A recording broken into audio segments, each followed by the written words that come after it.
Ça marche, impeccable. Bonjour à tous, je suis ravie d'être là. C'est la première fois que je viens à Caen. Donc merci infiniment Jean-Philippe d'avoir organisé ça et puis de m'avoir convié à parler ici. Puis merci à la ville de Caen et à vous d'être là.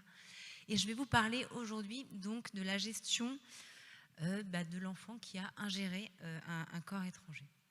Alors, on est obligé de commencer par un petit peu d'épidémiologie parce que déjà, c'est important qu'on sache bien dans quel range on se situe. Et globalement, vous voyez que les corps étrangers, c'est 3% des accidents de la vie domestique des enfants de 0 à 16 ans. Alors comme ça, vous allez me dire 3%, pourquoi on s'y intéresse? On s'y intéresse aussi parce que finalement, dans 75% des cas, ce sont des enfants âgés de moins de 5 ans qui vont être concernés et qu'on va le voir un petit peu plus loin, la morbimortalité ne cesse d'augmenter et on va comprendre pourquoi. Alors c'est vrai que c'est probablement très sous-estimé parce que dans 80-90% des cas, le corps étranger va passer tout seul et va cheminer tranquillement jusqu'à sa destination finale que j'imagine vous avez anticipée. Mais quand même, dans 10 à 20% des cas, il va falloir aller le chercher. Et puis, quelquefois, ça va très très mal se passer. Vous voyez que mine de rien, 1% de mortalité pour avoir ingéré un corps étranger, c'est quand même cher payé. Alors, on voit de tout, hein. On a tous notre collection de chasse. C'est vrai qu'historiquement, le plus important, c'était quand même la pièce de monnaie. Et c'était ce qui était en palmarès de tous les podiums, la pièce de monnaie ingérée par les enfants. On va voir que ça a un petit peu évolué.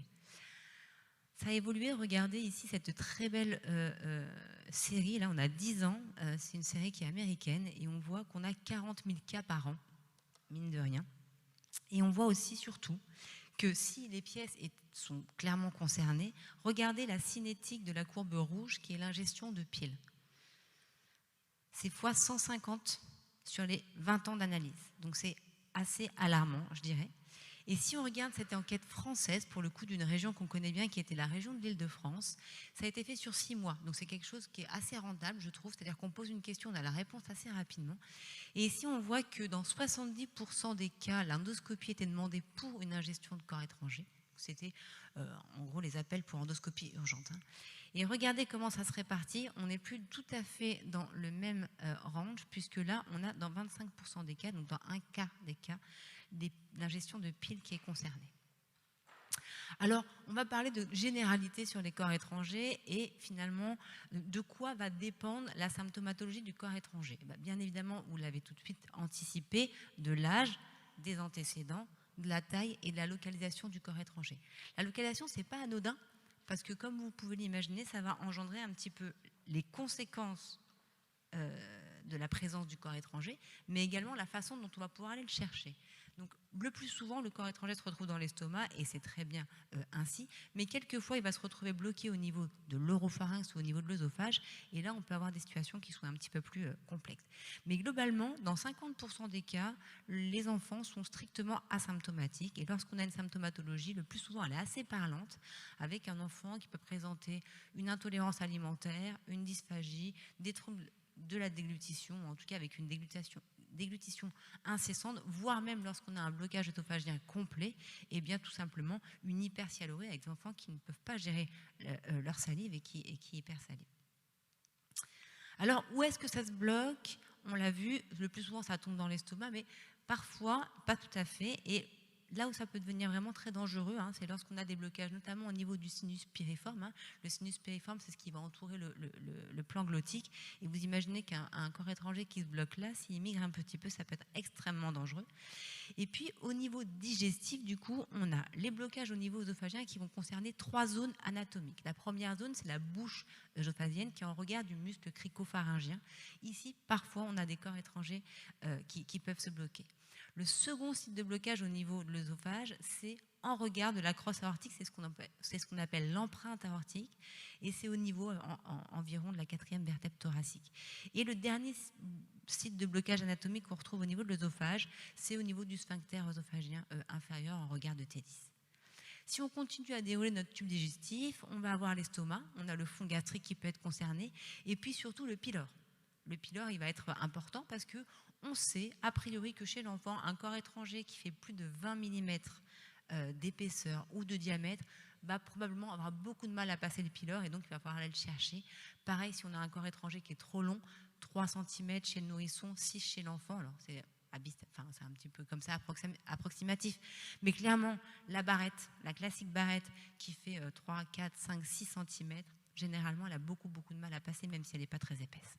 Et puis enfin, ça peut se bloquer évidemment un peu plus bas, et notamment au niveau de la valvule inocécale ou au niveau de l'appendice. Alors, le corps étranger, on l'ingère très bien. Quand on peut aller chercher, c'est super. Mais le problème, quand même, c'est que ça va engendrer aussi des complications. Et ces complications, elles vont être dépendantes notamment de l'endroit où se situe le corps étranger et l'endroit où, malheureusement, parfois, il peut rester bloqué. Et vous voyez ici, on peut avoir des complications extrêmement sévères qui peuvent conduire parfois, malheureusement, au décès. Et ça va également dépendre de la nature du corps étranger. Un corps étranger qui est, j'ai envie de dire, neutre, ou non contondant, comme une pièce de monnaie ou quelque chose qui émousse, va probablement avoir beaucoup moins de conséquences qu'un corps étranger qui est actif, genre pile, objet tranchant, aimant, où vous voyez tout de suite les dégâts que ça peut faire. Alors d'un point de vue complètement général, qu'est-ce que l'on doit faire lorsque l'on entend qu'on va accueillir le plus souvent aux urgences un enfant qui est suspect d'une ingestion de corps étranger? Il est important de savoir la nature, la taille, le nombre et puis l'heure d'ingestion. Alors là, vous allez me dire, c'est facile, on sait qu'il a ingéré quelque chose. Donc lorsque la situation se passe devant témoin, et là, on est très content, généralement, ce sont des informations que l'on peut avoir. Mais malheureusement, parfois, le corps étranger est suspecté et pas du tout connu. La prise alimentaire, j'ai envie de dire, oui, c'est important de le savoir, mais de toute façon, dans tous les cas, on sait très bien qu'il y a des situations où ça ne va pas du tout impacter notre prise en charge et que, quelle que soit l'heure de la prise alimentaire, il faudra y aller, mais que c'est quand même intéressant de savoir à quoi on s'expose. Et puis la symptomatologie, bien se renseigner, est-ce qu'on a eu un syndrome de pénétration, auquel cas il va tout de suite falloir penser à non pas l'ingestion du corps étranger, mais à l'inhalation du corps étranger, qui va avoir des conséquences encore différentes, et de fait mettre l'ORL dans la boucle. Si on a un syndrome œsophagien ou d'autres choses, et puis les antécédents, parce qu'un enfant qui est atteint, par exemple, d'une sténose, je sais pas moi, parce qu'il a déjà fait des bêtises en ingérant un caustique, par exemple, ou qui est atteint de sténose digestive congénitale, ou choses comme ça, on sait que ça va pouvoir bloquer le corps étranger et probablement notre conduite va être un petit peu différente. Et puis, vous le savez, la première chose que l'on va faire, bien sûr, c'est examiner. Et examiner également en oropharyngée, parce que parfois, finalement, il est juste accessible en oropharyngée, et rechercher des signes de complications. C'est-à-dire, en gros, des signes de perforation. On est au niveau du tube digestif, ça va essentiellement ça, de la fièvre, des saignements digestifs, etc. L'imagerie en première intention, c'est la radiographie, bien évidemment. Et il ne faut pas hésiter à faire large, parce qu'il n'y a rien de plus énervant lorsqu'on envoie l'enfant à la radiographie et qu'on a la moitié du thorax et qu'on ne voit même pas l'estomac en entier, alors qu'en fait, on cherche un corps étranger qui est peut-être ingéré, mais peut-être pas. Donc on fait bien cette radiographie et puis, dépendamment de ce qu'on trouve, on peut être amené à faire le profil pour être vraiment sûr de ce qu'on a vu. Je ne vais pas les détailler, parce que ceux-là, ils sont parus. Vous voyez, on a des recommandations américaines 2015, des recommandations européennes 2017. Ce que nous disaient peu ou prou ces recommandations, c'est qu'on doit faire une endoscopie en urgence, et quand je dis en urgence, ce n'est pas différable, lorsqu'on a une obstruction œsophagienne complète, lorsqu'on a une pile bouton œsophagienne, une pile gastrique symptomatique, un aimant œsogastrique ou des aimants qui sont accessibles à l'endoscopie, un corps étranger tranchant ou pointu et un corps étranger systématique de façon un petit peu générale. Donc ça, c'est un peu les situations dans lesquelles il n'y a pas franchement à réfléchir, il va falloir y aller. Et puis maintenant, on va s'intéresser aux problèmes de santé publique qu'on a évoqués en toute première partie du topo, à savoir ces piles et ces aimants. On a un peu moins parlé, mais on va faire un petit focus là-dessus pour bien voir pourquoi dans ces situations-là, il faut avoir les idées très claires et avoir bien l'algorithme en tête pour ne pas faire de bêtises. Alors pourquoi les piles boutons, c'est vraiment un problème de santé publique? Eh bien parce qu'elles vont entraîner des lésions. Alors il y a plein de mécanismes qui font que ça va entraîner des lésions. Il y a des mécanismes caustiques, mécaniques, toxiques, mais surtout, c'est le mécanisme électrique. Il va y avoir la création au niveau du pôle négatif de cette pile bouton. Le pôle négatif, c'est le petit côté. La création d'ion hydroxyde, et c'est ça qui va entraîner une nécrose de liquéfaction au niveau des tissus.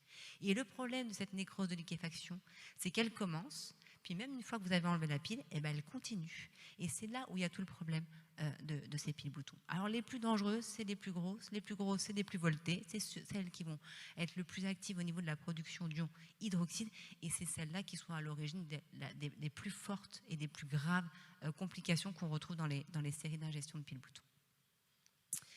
Je vous montre ici, ça c'est en France. Donc là, vous avez des patients symptomatiques. Je vous l'ai dit en tout début, l'ingestion de corps étranger, dans 50% des cas, c'est asymptomatique. Et puis bon, eh bien, on s'est rendu compte surtout qu'en fait, on a de plus en plus de cas graves. Ce n'est pas tant le nombre d'ingestions de piles boutons qui augmente, c'est le nombre d'ingestions de piles boutons compliquées. Et elles sont compliquées tout simplement parce que l'utilisation des piles lithium est de plus en plus fréquente et de plus en plus répandue dans notre environnement. Et donc, on a des cas maintenant qui viennent plus graves. Vous voyez ici, c'est exactement la même chose. On est aux États-Unis. En rouge, c'est l'incidence d'ingestion de piles boutons. Vous allez me dire, c'est à peu près stable. En noir, c'est l'incidence des cas graves, voire des décès. Alors, c'est quoi le facteur de risque? Quand on accueille un enfant qui est suspect d'une ingestion de corps étranger, et a fortiori, quand il est suspect d'avoir ingéré une pile bouton, il y a des facteurs de risque qu'il ne faut pas louper. C'est la taille de la pile, l'âge et le moment de l'ingestion. Si on a l'heure d'ingestion de la pile bouton, c'est essentiel pour savoir un petit peu comment on va conduire notre prise en charge. Au bout de 15 minutes de contact avec les tissus, vous pouvez avoir des lésions. Et bien sûr, comme je vous l'ai dit, ces lésions vont continuer même après l'extraction. Et parfois, on a des complications qui vont survenir à la 3e, 4e semaine après la prise en charge. Un petit mot du 3N, c'était un petit moyen mémotechnique, parce que lorsqu'on a la chance de pouvoir avoir une radiographie et de pouvoir repérer le pôle négatif, là où il y a la production d'ion hydroxyde, eh bien, ça va pouvoir donner des indices. Petit exemple, vous avez une radio de profil, vous voyez que le pôle on a une pile bouton œsophagienne qui est en T4. Je vous rappelle que derrière, vous avez juste la crosse aortique, par exemple, et que vous avez le pôle négatif qui est en postérieur. Vous voyez tout de suite où je veux en venir. On va avoir quelque part dans notre tête que si ça perfore, juste derrière, j'ai l'aorte. Ça, c'est une superbe vidéo qui est archi simple. On prend une tranche de jambon, on met une pile au milieu, on ferme. On rouvre la tranche de jambon 2 heures après, et voilà ce qui se passe. Donc c'est assez didactique. C'était surtout à viser, je pense, éducationnel pour la population générale et pour essayer de faire de la prévention publique et de dire attention à ces piles boutons.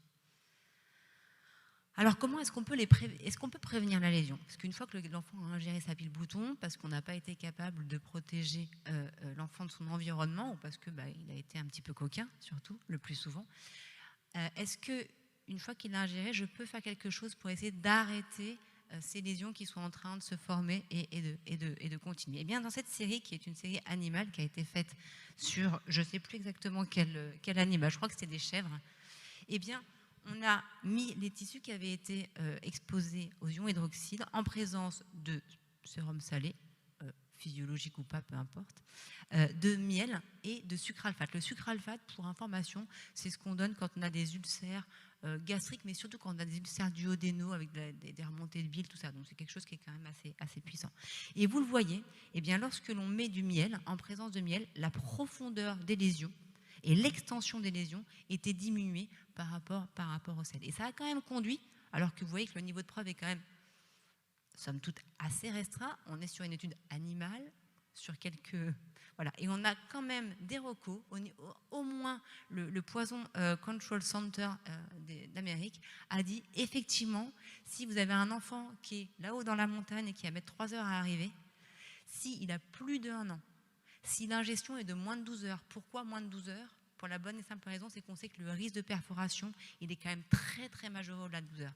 Et évidemment, si vous donnez du miel à cet enfant qui a perforé, bon, ça faisait un peu désordre. Donc plus d'1 an, pardon.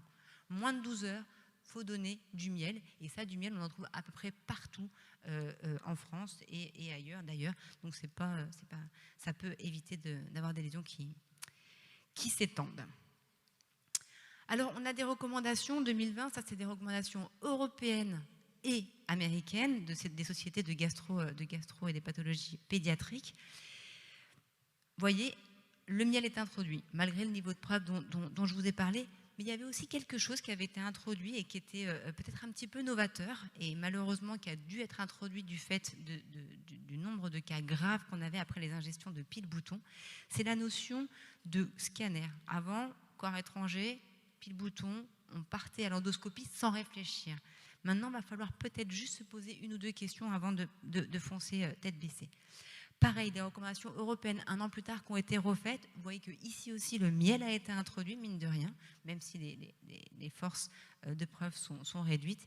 Et ici aussi, dès qu'on a des piles-boutons qui ont été ingérés il y a longtemps, au-delà de 12 heures, on réfléchit un petit peu avant, est-ce qu'il y a intérêt à aller faire un bilan lésionnel différent que celui de mettre un endoscope? Et c'était pareil pour les piles-boutons gastriques. Je vais revenir là-dessus. Je voulais juste vous montrer ça pour vous dire que en France, l'HAS a conduit un gros travail pendant les 3-4 dernières années pour nous publier des recommandations aussi de prise en charge de l'ingestion de piles-boutons. Vous les retrouvez sur leur site en accès bien évidemment libre.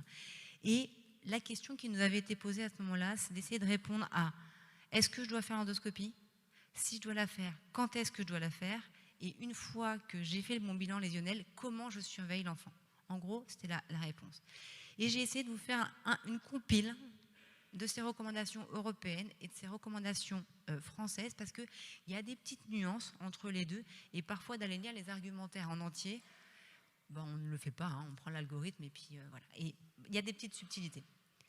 Donc, de façon un petit peu rapide, succincte, mais claire. Lorsque vous avez un enfant qui est suspect d'avoir ingéré une pielle-bouton, bien évidemment, déjà, on va voir si on la voit. On la localise. Pour ça, ce n'est pas très, très compliqué. Et ensuite, on te pose la question, c'est quoi mes facteurs de risque? Petit, plus il est petit, plus ça va se bloquer. La taille de la pile, plus elle est grosse, plus ça risque de se bloquer. Et en plus, je vous rappelle que plus elle est grosse, plus elle est voltée. Et donc, plus elle est voltée, plus elle va faire des lésions. Et ensuite, quand est-ce qu'elle a été ingérée? Parce que là, on a une situation, on a une pile-bouton qui est dans l'œsophage, elle est bloquée. Si ça fait plus de 2 heures qu'elle est bloquée, jambon. C'est le jambon de tout à l'heure. Si ça fait moins de 2 heures, déjà, on sait que pour l'instant, les lésions, elles n'ont peut-être pas encore eu le temps de trop être étendues. Donc cette pile-bouton, on se demande quand est-ce qu'elle a été ingérée, si j'ai la chance de le savoir. Parce que des fois, elle est dans l'œsophage et puis on ne sait pas du tout quand est-ce qu'elle a été ingérée. Méfiance. Une pile-bouton qui est restée dans l'œsophage pendant plus de 12 heures, c'est une pile-bouton qui a beaucoup travaillé. Si on met à ce moment-là un endoscope et qu'il y a déjà une pré-perforation ou déjà même une fistule qui est en train de s'organiser et qu'on n'a pas encore l'enfant qui arrive avec l'hématémèse massive, l'endoscope, ça ne va pas faire du bien à tout ça. Et donc là, on se pose réellement la question, est-ce que je ne dois pas aller faire un scanner pour voir un petit peu ma paroi de l'œsophage et voir ce qui s'y passe? Parfois, je peux, et j'ai envie de dire, dans la majorité des cas, on peut. Parfois, l'hémodynamique ne le permet pas, et là, les recommandations sont claires. On ne va pas faire l'endoscopie en urgence, on s'entoure de gens compétents qui sont capables de faire un cathétérisme vasculaire avec des viscéraux, des ORL et des agents, des chirurgiens vasculaires pour voir comment on peut éviter la catastrophe de la fistule œsovasculaire. Bon, ça c'est le cas exceptionnel.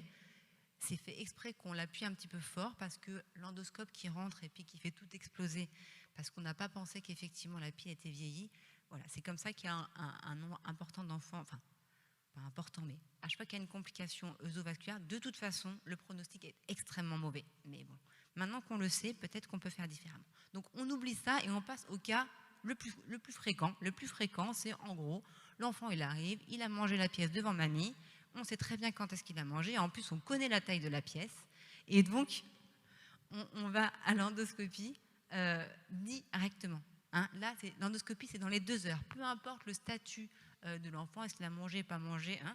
On va à l'endoscopie. L'objectif, vous l'avez compris, c'est d'enlever cette pile, pour qu'elle arrête de travailler. Et encore, voilà. Une fois qu'on a fait la fibroscopie, la fibroscopie nous permet non seulement d'aller retirer ce corps étranger, mais en plus de faire le bilan lésionnel. Si on a des lésions sévères, c'est aller directement au scanner. Pas la peine de réveiller l'enfant, vous passez directement par un cas scanner, comme ça on sait ce qu'on a. On sait qu'est-ce qu'on a derrière la lésion. Est-ce que je suis à proximité des vaisseaux? Est-ce que je suis à proximité de l'arbre respiratoire, etc. Et ensuite, on fait effectivement une surveillance extrêmement rapprochée parce que, comme je vous l'ai dit, les complications ont été parfois tardives, bien après le moment du retrait de la pile. Et puis, en cas de lésion simple, eh bien, on surveille, ça peut très bien se faire à la maison. Ça, c'était pour la pile œsophagienne. Donc, quand elle est bloquée là, on se pose des questions. Pour la pile gastrique, pareil, il a été montré, on n'a qu'une seule étude, alors c'est pour ça que c'est un petit peu délicat de le dire, mais que quand même globalement, au-delà de 12 heures dans l'estomac, on a peut-être un risque de perforation qui est augmenté. Mais autant pour l'œsophage, on est sûr, hein, quand ça reste bloqué, puis ça touche les tissus. Autant au niveau gastrique, c'est pas encore. Il faudrait qu'on ait un petit peu plus d'études pour le faire, mais ça vaut le coup quand même de discuter l'enjeu TDM, parce que si personne n'a vu l'enfant ingérer la pièce, si quand vous faites la radio 12 heures après, vous la retrouvez dans l'estomac, qui vous dit qu'elle n'a pas passé 4 heures ou 5 heures avant dans l'œsophage, avant de tomber? Ça, vous ne savez pas. Et si effectivement, avant de tomber dans l'estomac, elle a passé 3 ou 4 heures dans l'œsophage bloqué, on se retrouve dans une situation où, si on a un enfant stable, on a le temps d'aller faire l'enjeu TDM et de ne pas partir à la catastrophe. Dans le cas d'une pile bouton gastrique qui a été ingérée au-delà de 2 heures, en fait, ce que veut le dire ici, c'est moins de 2 heures, plus de 2 heures, c'est ça. Hein, c'est que la pile gastrique qui a été ingérée il y a moins de 2 heures, on est sûr qu'elle n'est pas restée dans l'œsophage plus de 2 heures, donc globalement, on est tranquille. Et celle-là, bon, on va faire la fibro ou pas. Et là, ce que nous dit l'HAS, ce que nous recommande l'HAS, c'est dépendamment de l'âge. Elle nous dit en gros, si la pile bouton a fait direct la bouche, l'estomac, que l'enfant il est grand, elle va passer. Surtout si elle est petite. Par contre, attention, si l'enfant est petit, si la pile est grosse, bah peut-être qu'il faut aller la chercher quand même, parce que si elle reste bloquée un peu dans l'estomac, on sait que peut-être si elle y reste plus de 12 heures. Voilà. Donc voilà, on va faire la fibro, mais on peut se donner le temps de faire la fibro. On n'y va pas à 4 heures du matin quand on est tout seul au bloc opératoire, qu'on n'a pas d'IAD et que finalement l'enfant il est tout petit et que voilà. Donc là, on peut se donner le temps. En post-pylorique, il n'y a rien de particulier. L'important, c'est surtout de surveiller et de surveiller que la pile va bien être évacuée et qu'elle n'est pas en train de stagner quelque part, auquel cas elle pourrait entraîner des risques. Mais ça, c'est peut-être moins de notre ressort et plus du ressort des gastro-entérologues pédiatriques ou des chirurgiens viscéraux, parce que souvent, bien évidemment, ils travaillent de concert sur la surveillance de ces petits patients-là. Vous avez bien compris, du coup, lorsqu'on part sur une injection de pile-bouton, bien évidemment, ça se passe très très bien dans 99% des cas, puisqu'on va la chercher rapidement, et voilà. Mais il y a quelques fois où il faut savoir anticiper les situations qui vont être extrêmement complexes. Et la première chose à anticiper, c'est est-ce que l'enfant est au bon endroit? Est-ce qu'on est capable d'avoir des équipes chirurgicales hybrides et complètes, associant toutes les compétences techniques et un plateau technique qui va avec, bien évidemment. Et de notre côté, et aussi se mettre dans une situation où on va être capable de répondre à une situation de crise. Et donc, ce sont les abords vasculaires, les groupages, etc., etc., etc. Et ça, on a, c'est dans les risques élevés. Le risque élevé, c'est le petit, la grosse pile et une ingestion qui a été longue, avec une stagnation de la pile bouton longue au niveau de l'œsophage. On passe aux aimants. On passe aux aimants rapidement. Si je ne suis pas trop en retard, je ne sais pas. Non, ça va. Ah, oui. Alors, les aimants, rapidement. Les aimants, c'est pareil. Les aimants, c'est un problème également de santé publique. Et vous voyez, on a la même courbe. On a une incidence d'injection qui augmente de façon dramatique. Et au Canada, eux, ils ont tout compris. Ils se sont dit, ça ne va pas du tout. On a des choses qui sont, qui sont en train d'exploser. Ils ont dit, c'est fini, les aimants dans les jouets, interdits à la vente. Ils ont été vachement efficaces. Ça serait bien qu'on ait des pouvoirs de santé publique qui soient aussi efficaces, avec les piles-boutons, par exemple. Mais en tout cas, pour l'instant, nous, on n'en est pas là. Et on se retrouve avec des aimants qui sont en néodymium, qui traînent après tous les jeux possibles et inimaginaux, et qui ont une force d'attraction qui est monumentale. Et vous imaginez très bien que lorsque je mets 2 aimants de part et d'autre d'un tube digestif, ils vont avoir qu'une seule envie, c'est se rapprocher. Et on peut avoir à ce moment-là des complications à type de nécrose et murale, et donc de perforation. Ça, c'est la petite radio de tout à l'heure, je ne sais pas si vous vous en rappelez. Donc c'est un cas qu'on a eu en mars, là. Je dis, oui, ça ressemble bien au collier de perles d'un enfant, c'est parfait, c'est un petit collier de perles, on s'en fiche, on va la mettre à surveiller dans un coin, là, le temps que le petit collier de perles il soit tamisé dans la couche. Puis finalement, c'est ça qu'on a trouvé. Puis ça, c'est 23 billes aimantées. Les 23 billes aimantées, figurez-vous qu'elles ont bien perforé le tube digestif et puis elles se sont bien organisées et enroulées autour du sécum. C'est la photo en bas à gauche. On a gardé cet enfant pendant des semaines parce qu'effectivement, vous imaginez que ça a été compliqué de multiples abcès et d'une péritonite très très cognée. Donc, ce n'est pas juste anecdotique, les aimants. Alors, là, ça va être très simple, les aimants, vous l'avez vite compris. S'il y en a un, bon, certes, c'est embêtant, mais bon, il va passer. S'il y en a plusieurs, c'est là où ça nous pose vraiment un souci. S'il y en a un et qu'il est en post-pylorique, ben, on va attendre qu'il passe, on surveille, bien évidemment, comme d'habitude, avec des règles hygiéno-diététiques, et on évite que l'enfant mange un autre aimant. Ben, je dis ça, mais voilà. Donc, on protège un petit peu l'environnement pour éviter qu'il nous mange le second. Lorsqu'on a un aimant qui est accessible, bah, globalement, la question est est-ce que je vais le chercher ou pas? Globalement, plutôt oui. Mais s'il est symptomatique ou si vous avez des antécédents digestifs sténosants, il faut aller le chercher parce que l'enfant, il en a mangé un, il n'est pas à l'abri d'aller en manger un second. Et puis, si le truc il nous reste bloqué par là, voilà. Bien évidemment, lorsqu'il y en a plusieurs, la question ne se pose pas et ça devient une urgence. Au même titre que la pile-bouton œsophagienne. Lorsqu'il y a plusieurs gestions et que c'est accessible, il faut aller les chercher tout de suite. Sinon, après, on se retrouve avec ce qu'on a vu tout à l'heure. Et lorsque, malheureusement, on a déjà l'ingestion, comme notre petite fille tout à l'heure avec son magnifique collier de perles, lorsqu'on a ça en post-pylorique, il ne faut pas se dire bon, ça va rester à la maison et machin. On surveille de façon extrêmement rapprochée et surtout, bien évidemment, l'évacuation qu'on espère avant qu'il y ait malheureusement la complication et la perforation qu'on a vu tout à l'heure. Et je voudrais juste terminer, parce que souvent on parle des corps étrangers et on oublie un petit peu ces corrosifs, et c'est quelque chose qui fait quand même pas mal de dégâts également, et sur lequel on a probablement encore de la prévention à faire, parce que les bouteilles de lait qui traînent pleines de javel, ça devient insupportable. Les corrosifs, ça fait aussi des dégâts, et dans 80% des cas, ce sont des enfants, dans les 20 autres % des cas, c'est probablement dans des contextes psychiatriques ou dans des choses qui ont été faites de façon volontaire. On n'est pas du tout dans le même débat ici. Le truc important à se rappeler sur les corrosifs, c'est que la symptomatologie ne prévaut absolument pas de ce qui se passe à l'intérieur. C'est-à-dire que vous avez un enfant qui arrive qui est complètement asymptomatique, vous mettez l'endoscopie et à l'intérieur, c'est tout noir. Inversement, vous avez un enfant qui va être très symptomatique, qui va arriver avec des lésions oropharyngées importantes, puis à l'intérieur, c'est nickel chrome. Donc, on se méfie de ça. Et vous avez le Druhl score, qui est assez simple quand même et qui est assez prédictif de la sévérité des lésions. Et qu'en gros, un enfant qui arrive avec une hypersalivation importante, avec des lésions oropharyngées importantes et avec une leucocytose, globalement, déjà, sent pas très très bon. À l'inverse, c'est juste comme ça, à titre, j'ai envie de dire, prédictif, mais encore une fois, on ne reste pas posé sur la symptomatologie qui ne va pas du tout être prédictive. Globalement, ça, je vais vite parce que vous l'imaginez bien, ça dépend de la substance, de combien de temps elle est restée, est-ce qu'elle est visqueuse, est-ce qu'elle a glissé toute seule, etc. etc. Donc ça, on n'y va pas. Ce qu'on retient également, c'est ça, c'est qu'on a des produits qui vont être alcalins, des produits qui vont être plutôt acides. Les produits alcalins, c'est le desktop par exemple. Celui-là, il est comme la pile-bouton, nécrose de liquéfaction. Ça veut dire qu'en gros, vous n'avez pas d'escarre de coagulum qui se forme. Et la lésion, quand elle a commencé, elle continue. Elle continue à travailler. Et à l'inverse, vous avez des produits corrosifs. Alors, je ne dis pas qu'ils sont moins dangereux, mais quand même, puisqu'en fait, là, il va y avoir une coagulation qui va se former. Et donc, la lésion, globalement, elle ne va pas trop progresser en profondeur. Donc, c'est quand même intéressant de savoir quel est le produit qui a été ingéré. Et puis, on a tous le numéro, ou en tout cas aux urgences pédiatriques, il y a toujours le numéro du centre de poison qu'on peut appeler pour qu'il nous aide un petit peu à réfléchir.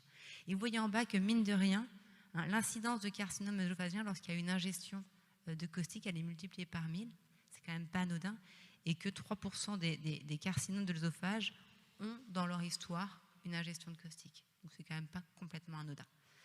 Ce qu'il ne faut pas faire devant une ingestion de caustique, c'est faire boire, faire vomir, essayer de donner du lait ou du truc ou du machin. Non, on ne fait pas ça. Attention à l'endoscopie s'il y a une suspicion de perforation. Donc normalement, on a bien évidemment des signes cliniques qui peuvent nous faire penser à ça, mais c'est ce qu'on dit classiquement dans les livres. Et attention, si on a des lésions sévères à l'endoscopie, ça c'est un petit truc, après c'est pas super grave, mais si on pose les axes vasculaires plutôt de l'autre côté, parce que si on a besoin de faire une cervico pour aller ensuite faire des réparations, ça serait dommage qu'elle soit à gauche parce qu'on va avoir besoin de cet abord-là pour faire la reconstruction. À l'inverse, ce qu'on fait, bien, déjà, c'est qu'on réanime s'il y a besoin, c'est-à-dire on déchoque, hein, on lave un petit peu toutes les lésions, et bien évidemment, si on a une détresse respiratoire, eh bien, on assure la protection des voies aériennes supérieures, et ensuite on cherche à regarder un petit peu si on peut faire un diagnostic plus précis du produit qui a été ingéré, des lésions possibles et éventuelles, et la recherche de complications. En gros, là, il y a très rarement, voire il n'y a pas d'urgence à aller à l'endoscopie. Si on y va trop tôt, on risque, imaginons qu'on a ingéré un produit alcalin, on risque de sous-estimer très très largement les lésions. Par contre, il ne faut pas non plus y aller trop tard une fois qu'on a la perforation, parce que là, c'était plus le moment d'y aller. Donc globalement, en général, on donne un délai de 6 à 24 heures. Donc encore une fois, ça, pas la nuit, à 4 heures du matin, quand l'enfant n'est pas à jeun, même si il faut qu'il soit considéré pas à jeun, de facto. Mais c'était juste pour dire. Et on va aller faire cette endoscopie. Et cette endoscopie, elle va nous permettre de faire le score, en fait, hein, de grader. C'est le score de Zargar. Ça ne vous parle pas trop, ça, c'est les gastroscopistes qui vont vous dire ça.